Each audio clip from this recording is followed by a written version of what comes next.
Selamat bertemu kembali para Lukas.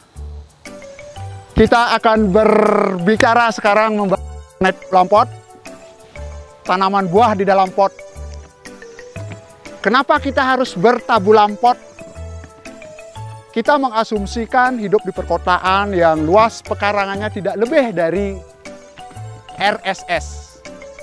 Jadi dalam artian kita juga ingin mempunyai tanaman agar tercukupi oksigen di pekarangan. Apakah kita tidak bisa mendapatkan oksigen di daerah sempit? Saya kira semuanya bisa dimanipulasi dengan cara bertani, bertanam buah sayur di dalam pot. Keuntungan dari dalam pot, maintenance pemeliharaan mudah. Kita mempunyai suatu kebanggaan kalau misalnya tabulam pot kita sudah berbuah, kita tampilkan di entrance gate. Jadi kita merasa bangga. Ya.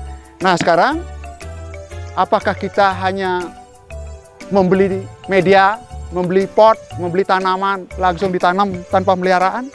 Saya kira tidak. Jadi apapun perlu upaya. Jadi untuk mendapatkan hasil yang mungkin optimal walaupun tidak maksimal. Nah, jadi upaya apa yang bisa kita lakukan? Seperti pertemuan kita yang kemarin, jadi pada tayangan video yang kemarin, kita sudah berhasil membuat POC dan kompos padat. Nah, seperti yang ditunjukkan oleh rekan kami. Jadi ada POC, ada pupuk padat. Nah, itulah sebagai materi utama yang akan kita gunakan untuk di dalam pot. Seperti biasa, jadi keluhan orang atau kita bertani di dalam pot kalau tidak melalui pengelolaan yang baik, tanaman kita sudah dipupuk, tanaman kita sudah disiram, ternyata kenapa masih pertumbuhannya tidak menjanjikan. Nah, itulah mungkin pada kesempatan ini ada manfaatnya nanti. Mari kita ikuti step-stepnya. Pot seperti biasa kalau kita beli, ini potnya bisa dari beton, bisa dari jadi macam-macam bahan, ada pengerasan, ada dari metal, misalnya dari drum. Ini terbuat dari plastik, jadi hasil pengolahan limbah, ini menjadi sebuah pot plastik begini. Di bawah pasti sudah dibuat untuk lubang-lubang. Ini harapannya apa? Sistem drainasenya biar bagus, jadi tanamannya biar tidak menggenang. Nah, apakah cukup dengan lubang begini? Kalau kita misalnya isi tanah, dia akan memadat, jadi lubang akan tertutup, air akan menggenang. Jadi itu tidak bagus untuk pertumbuhan tanaman kita sampai nanti kita mengharapkan dapat buah. Nah, untuk itu perlulah jadi upaya-upaya bagaimana membuat sistem drainase. Jadi ada oksigen yang cukup di dalam perakaran. Karena tanaman sendiri dia butuhkan bernafas juga seperti kita. Jadi kalau tanaman berespirasi dia. Jadi respirasi mengeluarkan energi. Energi yang dikeluarkan itulah yang menjadi growth untuk pertumbuhan. Jadi untuk tumbuh harus ada energi. Nah, itulah maknanya kita perlu menyediakan oksigen di dalam media tanam ini dengan baik. Gitu. Jadi kalau oksigen sudah tersedia, sudah barang tentu, kita harus menciptakan struktur yang tanah di sini remah. Nah, biasanya kalau di perumahan itu kita akan menggeser-geser. Jadi kalau menggeser-geser media ini, jadi pas berbuah, pas berbunga kita taruh di depan. Jadi mengangkatnya ini membutuhkan energi juga dari kita. Nah, bagaimana efisiensi energi ini? Kita buat dia seringan mungkin. Gitu. Nah, jadi susunan daripada pembuatan dalam pot ini, jadi medianya ini. Yang pertama ini sebetulnya kita menggunakan batu bata boleh. Kalau batu bata, pecahan batu bata dengan harapan apa? Jadi bagaimana lubang ini tidak tertutupi dengan cepat. Sehingga air pada saat penyiraman, dia jenuh air, sini bisa mengalir. Kalau kita gunakan batu bata, tenaga-tenaga yang sudah rintih, tenaga-tenaga yang sudah berumur, yang ingin bertanam di dalam pot mengangkatnya berat. Nah, kita menggunakan styrofoam. Ini adalah barang bekas. Jadi kita tidak akan menggunakan styrofoam yang beli per lembar-lembar, enggak. Kita menggunakan bahan bekas. Nah, yang pertama ini dibuat satu lapisan kurang lebih sekitar 4-5 cm. Jadi sebagai dasar daripada pot. Ya. Jadi dengan harapan nanti lubangnya itu tidak cepat tertutup. Yang kedua, di atas styrofoam, ya. Jadi kita tambahkan dengan ini pupuk yang paling bagus sekali. Jadi bagus nih, pupuk organik. kita mengupayakan bagaimana memaksimalkan pemanfaatan organik. Jadi walaupun pada step-step tertentu kalau kita ingin menstimuli pembungaan dan pembuahan, jadi ada set PT yang juga secara ini kita bisa buat secara organik. Nah, di sini ada pupuk kotoran kambing. Jadi kohe, kotoran hewan kambing, guys. Tetapi yang saya perlu sampaikan, jadi kita jangan pernah takut menyentuh ini gitu. Jadi kita jangan pernah takut menyentuh materi-materi sebagai media tanam. Karena apa? Karena sekarang kan cuci tangan lebih sering lagi. Jadi setelah begini kita cuci tangan lah. Jadi bersihkan dengan begini. Karena ini barang ini adalah barang yang sudah siap pakai. Jadi baunya mungkin tidak ada bau lagi. Karena ini sudah paling tidak 10-15 hari dari kambing ini kita kering anginkan. Jangan kering anginkan, jangan kering matahari. Jadi harapan apa? Kalau kering matahari, mikroorganisme sebagai yang membantu melapukkan ini dia akan mati kena matahari. Tetapi kering kan secara kering udara, kering angin. Nah, sehingga menyebabkan hal seperti ini. Ya, jadi setelah stereofoam, kenapa harus kotoran kambing? Ini kalau diibaratkan dengan pupuk anorganik, ini adalah pupuk yang lambat tersedia. Jadi kalau bahasa kerennya mungkin slow release fertilize gitu. Jadi kalau orang, jadi ketersediaannya lambat. Karena apa? Karena ini keras, sekarang kata-kata aja. Nah, dia ditaruh di atas stereofoam. Kenapa lapisan paling bawah nutrisi ini? Karena tanaman ini prakaranya akan tumbuh. Jadi butuh waktu dia untuk tumbuh. Nah, sehingga begitu pertumbuhannya sudah mencapai di lapisan bagian bawah, ini sudah tersedia rilis dia. Jadi sedia tuh ya. Jadi ada tersedia karena sudah melalui pelapukan. Ini ada akar sebagai mulut tanaman, dia akan siap. Ya. Nah, jadi setelah tai kambing, kotoran kambing gitu ya. Jadi kotoran kambing. Nah, ini kami dibantu. Jadi harus kerjasama begini. Jadi kotoran kambing. Jadi pada intinya kita membuat struktur yang remah. Jadi strukturnya yang remah. Oksigen bagus, kemampuan memegang airnya juga kita harus pertimbangkan. Nah, bagaimana caranya memegang air dalam keadaan porus? Bahan organik inilah yang membantu kita. Jadi kita bayangkan, nah sekarang setelah begini, ini ada arang sekam. Yang berikutnya ada kokopit. Jadi kalaupun ini tidak ada, jangan menjadi faktor pembatas nanti di dalam begini. Jadi cukup dari ini. Jadi kalau susunan secara bagus mungkin ada stereofoam, pupuk kambing, ada arang sekam, jangan abu sekam, arang sekam. Jadi perbedaan abu sekam dan arang sekam. Jadi kalau arang sekam itu sekamnya masih utuh begini, cuman dia pecah. Jadi pecah, nah sehingga kemampuan memegang airnya dia ada. Nah kalau abu dia akan partikelnya akan kecil, kena air dia akan mampat lebih cepat tersumbat. Nah diharapkan sini adalah arang sekam sehingga membuat strukturnya lebih remah lagi, menyediakan oksigen nanti. Ya, nah sekarang ini dimasukkan dengan arang sekam, jadi di atasnya. Jadi setelah arang sekam, ini ada kokopit. Jadi kokopit. Jadi intinya ini adalah membuat struktur.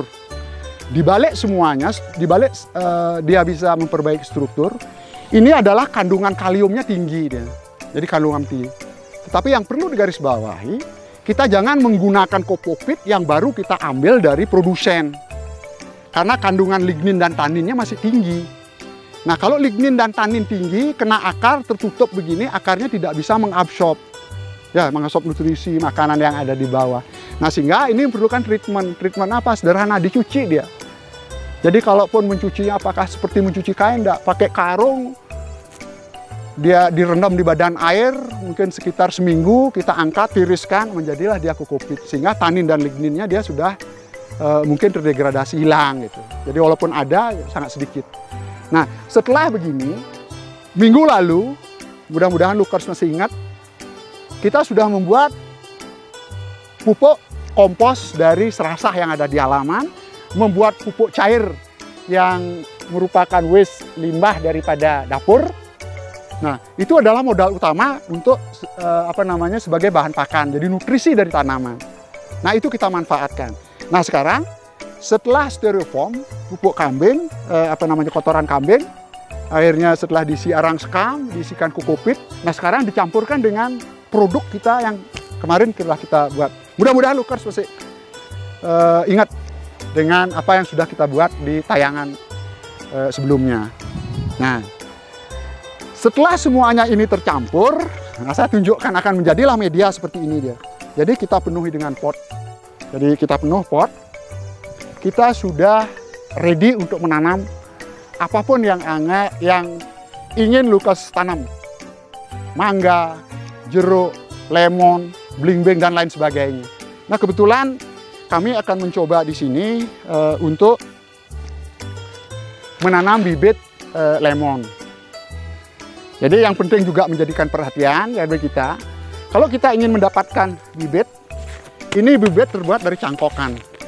Ada juga bibit yang terbuat dari okulasi tempel. Nah, kalau dibuat dari tempelan, ini adalah batang bawahnya, misalnya ini menjadi tempelan. Jadi inilah yang kita harapkan. Di sini mempunyai sistem perakaran yang kuat, di sini mempunyai kualitas buah yang bagus. Tetapi perlu diingat, di sini ada tertempel dia. Selain tanaman yang kita harapkan di cutting, dipotong. Dan penanamannya jangan sampai tempelan ini terendam di dalam media tanam. Kalau tempelnya di sini, tanamlah sampai di sini. Beda halnya dengan tanaman yang kebetulan ini lemon tea yang dibuat dari cangkokan. Kalau dari cangkokan, di sini tidak ada tempelan. Sehingga Lucas bebas-bebas saja menanamnya. Ya, jadi bisa ditanam segini, bisa ditanam segini, jadi silahkan saja. Jadi sebetulnya yang kita harapkan, nah bagaimana kira-kira pangkal akar ini minimal 8-10 cm di bawah permukaan tanah gitu. Jangan sampai nanti pada saat melakukan penyiraman akarnya nongol. Ya, jangan sampai. Nah, saya akan coba peragakan. Ini adalah bibit yang kita beli dari cangkokan. Nah, upayanya adalah kita membuka. Nah, gimana kalau dengan polybag ini gampang? Nah, gampang gini. Nah, ini dibuka. Atau mungkin beli, coba ambil ini. Nah, kalau misalnya dengan yang kadang-kadang Lucas bisa mendapatkan ini dari teman-teman, mungkin hasil perbanyakan di rumah, ini jangan disiram dulu. Jadi biarkan dia tanahnya keras begini. Ini yang dipukul-pukul. Pukul-pukul. Kalau dipukul-pukul ini akan terangkat dengan gampang. Ini kan terangkat. Ya, ini akan terangkat. Ini sumber-sumber. Nah, kalau yang begini, ini dipejet-pejet begini dulu. Ya, jadi dipejet-pejet. Jadi dengan harapan ini tidak sambiar, tidak ambiar ini, mengganggu perakaran. Setelah itu kita sudah pejet, kita balik, cabut akar ada. Ya, jadi setelah begitu kita buat begini. Jadi sekali lagi, yang perlu mendapat penekanan, tidak ada kokopit, tidak ada arang sekam, kita bisa didominasi. Jadi dominan dengan kompos yang kita buat. Ini boleh aja. Ya, jadi boleh. Yang penting ini adalah strukturnya remah, mikroorganismenya masih terpelihara. Nah, ini kita sudah lubangi begini, kita masukkan. Nah, jadi penanaman ini kalau itu sumbernya adalah dari okulasi atau tempelan, jangan sampai yang diingat tempelan itu terendam di dalam tanah. Ya, nanti itu riskan sekali untuk tumbuh jamur, luka dan seterusnya, jadi terhambat ya. Nah, jadi kalau sudah begini, tanaman kita jadi. Apakah cukup dengan begini kita tinggalkan? Kita akan mendapatkan buah secara estetika akan baik? No. Jadi ada langkah-langkah maintenance apapun itu. Apalagi kita bermain dengan tanaman, tidak hanya sekedar tanam, tinggalkan, kita akan mendapatkan hasil sesuai dengan harapan, tidak. Jadi sama halnya dengan membangun. Pemeliharaan itu membutuhkan waktu yang lebih intensif lagi. Pemeliharaannya apa? Jadi kalau kita sudah melakukan seperti ini, kita akan melakukan penyiraman. Jadi coba air putih gitu. Nah, kita melakukan penyiraman sekarang. Apakah ini harus dipejet? Enggak, ditekan dikit aja, ditekan. Ya, oh ditekan. Nah, tekan. Yang putih tuh, yang putih ya. Nah, ini kebetulan kenapa putih? Ini sebetulnya dengan air aja bagus. Ya, berkaitan dengan air juga. Kita melakukan penyiraman sebetulnya bagaimana menggunakan sumber air yang emulsi konsentrate kadar garamnya rendah. Jadi secara sederhananya di mana kita bisa mendapatkan kadar garam rendah? Kalau Lucas mempunyai AC, tampung air AC. itu adalah the best untuk hidroponik sekalipun. Ya, jadi karena garamnya sangat kecil. Nah, sekarang ini kebetulan air beras. Jadi putih karena apa? Air beras. Air AC the best. Ya, kita melakukan penyiraman.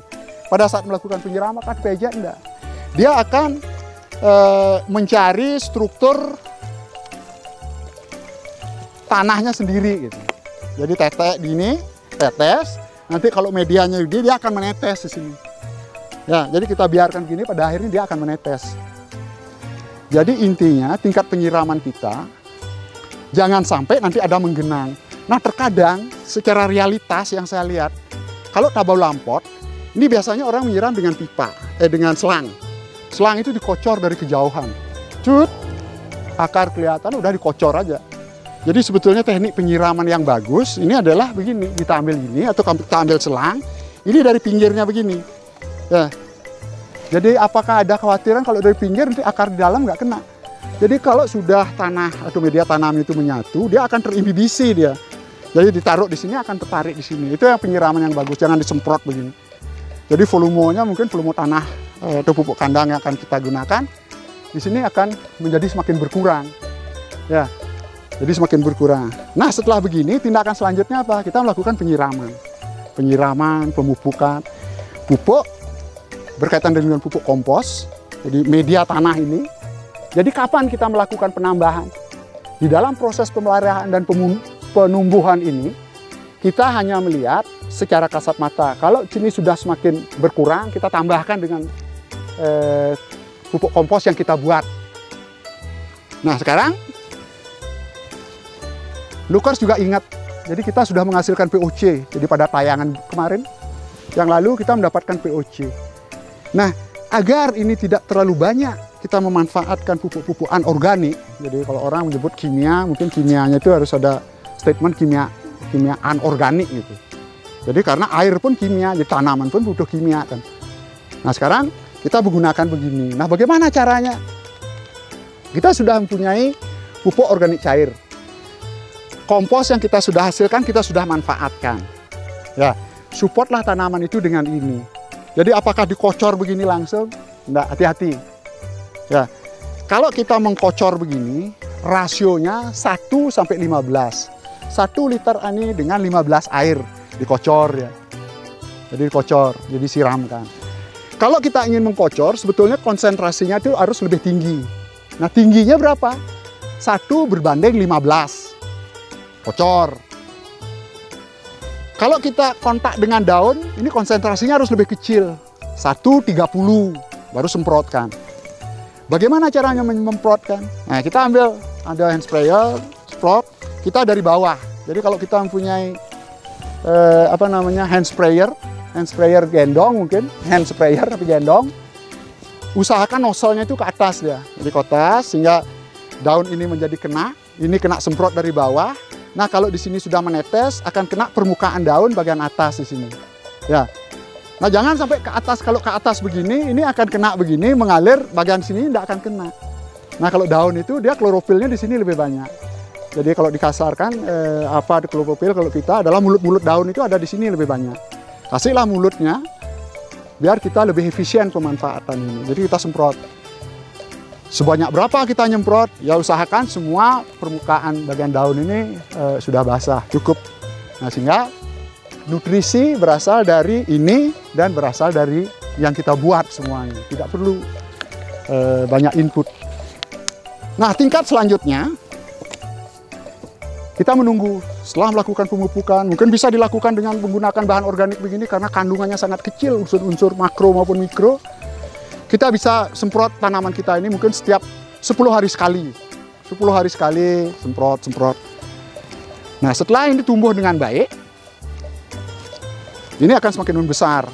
Ya, jadi mungkin akan semakin membesar. Jadi kalau kita bayangkan simbol lingkungan hidup, jadi kalau Lukers memperhatikan, simbol lingkungan hidup di atas adalah begini, cekok begini, ini begini juga di bawah. Itu maknanya apa? Kalau di sini kanopinya sudah gede begini, akarnya juga berkembang seperti itu secara alamiah. Secara normal akan begitu. Nah, kalau ini tumbuh, ini semakin gede, ini semakin tumbuh. Risiko apa dampaknya? akar akan dijaga oleh ini akan keras dia di sini. Nah, sekarang kita sudah menanam tanaman ini di dalam media tanam di pot. Sekarang kita membutuhkan apakah ini kita tinggalkan. Nanti kita ingin mengharapkan buah dan bunga, dia berbunga dan berbuah, sehingga secara estetika kita merasakan kepuasan. Sudah barang tentu tidak. Jadi apapun itu, kita harus melakukan pemeliharaan. Nah, di dalam proses pemeliharaan media sudah. Jadi kalau media ini secara fisik dia, kapan kita menambahkan? Begitu ini turun, kita tambahkan dengan media. Ya. Nah, sekarang menumbuhkan ini kita support. Pada tayangan kemarin kita sudah membuat POC, jadi pupuk organik cair yang sudah kita buat dengan harga yang tidak terlalu inilah, jadi tidak perlu mengeluarkan duit. Nah, ini kita manfaatkan sekarang.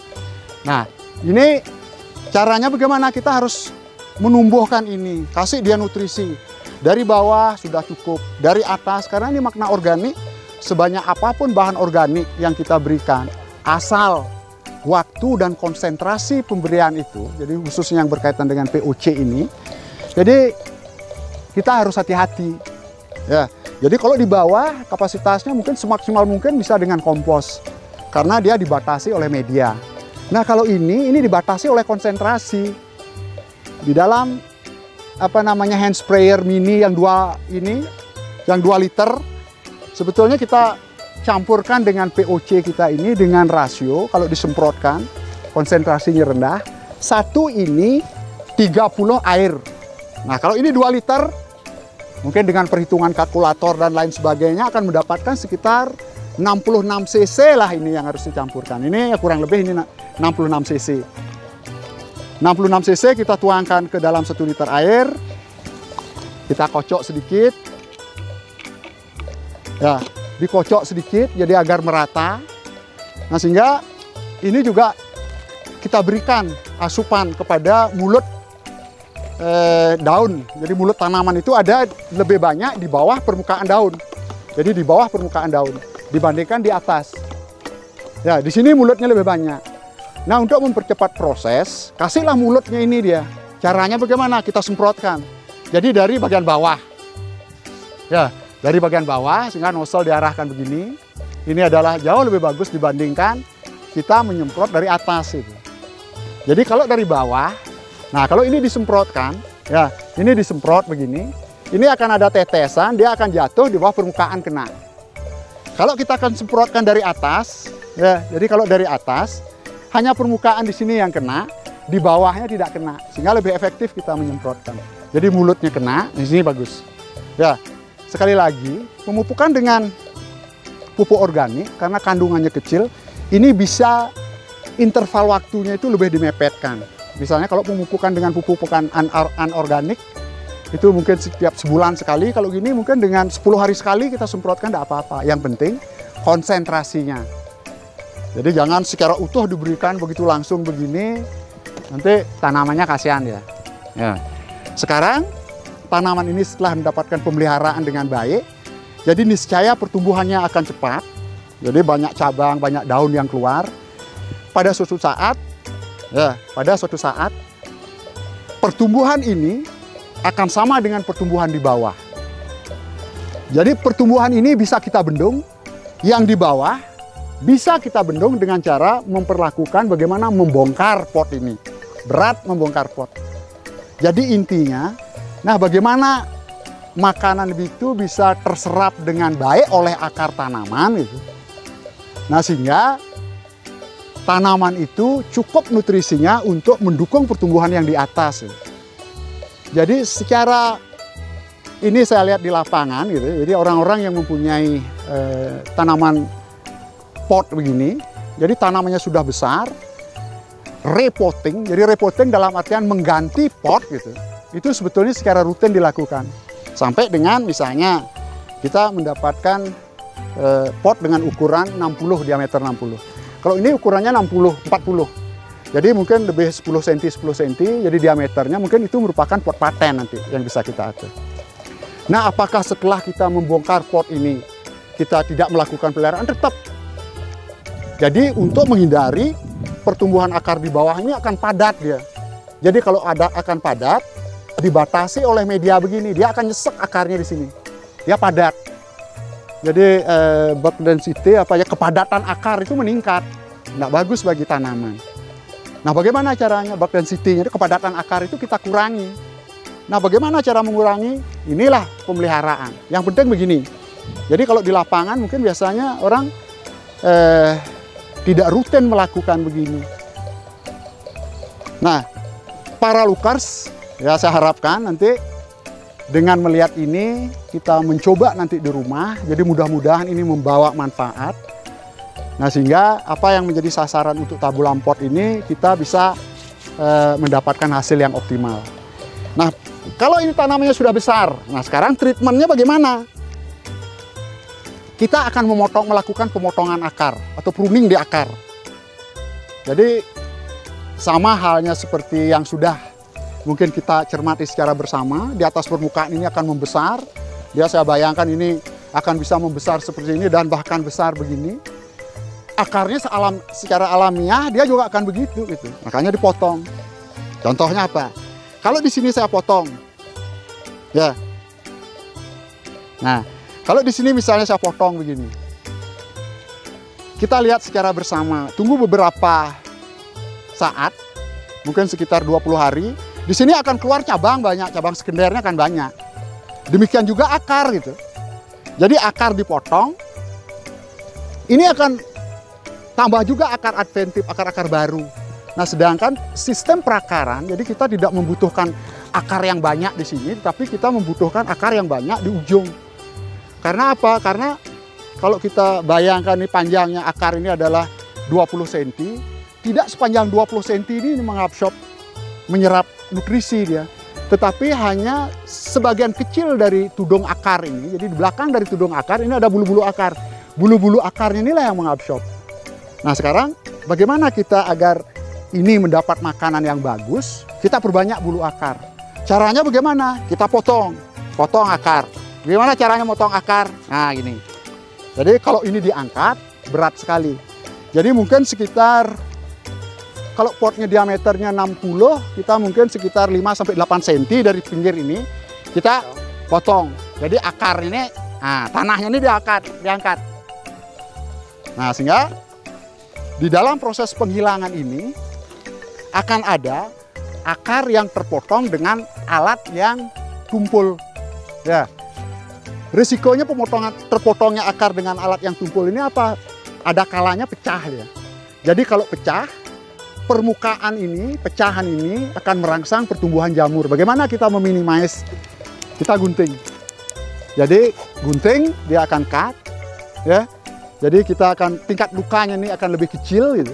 Nah, sehingga harapannya setelah kita potong di sini, sinilah keluar akar-akar baru nanti. Ujung akar-akar baru ini, jadi akan munculnya mendekati hasil potongan kita seperti ini.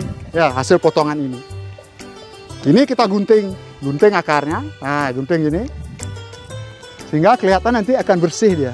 Begitu ini kosong, ya, ini sudah padat, kita tidak perlu mengangkat ini lagi. Jadi ini sampai ke dasar pot itu diangkat. Nah, sekarang berilah ransum baru yang sudah kita buat seperti tayangan yang lalu gitu. Ya, nah ini. Jadi harapannya begini. Nah, mulutnya sudah tersedia, makanannya kita kasih, dia menyerap, ditumbuh dengan lebih baik lagi. Ya, ini adalah pemangkasan untuk akar, untuk memaksimalkan serapan nutrisi yang ada di bawah. Nah, sekarang bagaimana kita, apakah di sini yang dibiarkan juga? Nah, proses pembuatan tabulam pot, ini ada dua sistem pruning. Jadi dua sistem pemangkasan. Satu adalah pangkas bentuk. Jadi jangan kita atau mungkin para lookers ya, jadi menginginkan kita biar begini berbuahnya banyak, enggak. Jadi kalau dia berbuah bentuknya sudah tidak karuan begitu, secara estetika nggak bagus dengan media pot.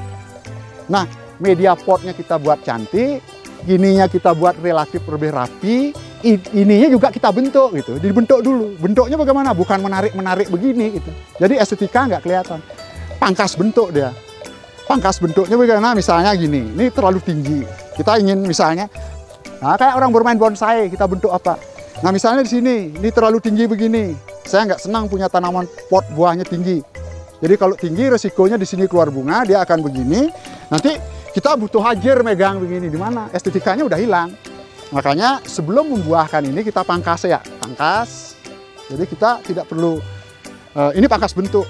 Jadi silahkan bentuk mana yang akan. Jadi nilai seni itu adalah masing-masing orang mempunyai. Apakah dia nanti bentuknya merunduk yang akan buat, ini diarahkan dengan merunduk begitu. Apakah ini dengan kanopi yang yang seimbang gitu, secara formal begitu. Silahkan. Nah sehingga dengan potongnya di sini akan keluar tunas-tunas lagi. Sambil sebelum tunas ini keluar, hasil fotosintat, jadi hasil energi yang dihasilkan dari fotosintesis ini dia akan memperkuat batang gitu. Jadi batangnya kuat, di sini akan mupus, di sini akan menjadi bunga, sehingga bunga menjadi buah. Nah ini menjadi lebih kuat, jadi tidak seperti ini. Ini pangkas bentuk. Yang kedua adalah pangkas produksi. Ini ada pangkas produksi. Kapan saat kita memangkas? Nah ini berkaitan agak teoritis sedikit. Jadi secara visual, kalau tidak ada pertumbuhan, misalnya daunnya yang hijau sekali, yang masih mupus dengan hijau-hijau, jangan coba-cobalah ingin mendapatkan, cepat-cepat mendapatkan buah. Jadi belum saatnya kita melakukan pemotongan. Beritu stagnan, jadi stagnan itu, jadi yang hijau seperti ini sudah tidak nampak lagi, ya, yang meristematik begini, tetapi dia sudah menampakkan ujungnya seperti ini sudah siap dibuahkan. Jadi siap dia membuah. Nah, untuk menstimuli pembuahan, kita sebetulnya harus disupport lagi dengan perangsang buah yang dikenal biasanya dengan zat pengatur tumbuh. Bukan zat perangsang tumbuh, zat pengatur tumbuh. Jadi dia bisa memacu, bisa juga menghambat. Nah, biasanya kalau secara secara nabati, jadi organik itu masih bisa dibuat juga. Misalnya dengan menggunakan rebung, bonggel pisang, dengan aloe vera itu sebagai bahan baku, dia mengandung auksin, dia bisa. Jadi proses pembuatan auksin itu sama seperti pembuatan POC melalui proses fermentasi. Kita semprot-semprot, pelihara. Nah akhirnya dengan sudah melalui pemangkasan bentuk dan pemangkasan produksi, terjadilah dia bunga dan buah di mana bentuk yang kita inginkan. Nah, sehingga dia mempunyai nilai estetika. Gitu. Ya, estetika. Nah, saya kembali lagi. Tadi sudah ada informasi penggantian begini pot.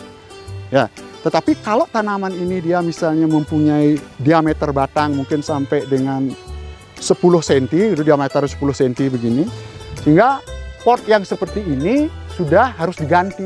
Gantilah dengan pot yang lebih besar. Nah, itu program repotting. Nah, kalau kita sudah biasa mengganti begini, untuk merepotting itu jauh lebih mudah dengan cara yang sama. Ya, ini diambil, dipindahkan ke pot yang lebih gede, pinggirnya itu sama kita lakukan pemotongan begini juga, isi media. Nah, ini akan menjadi lebih permanen ya.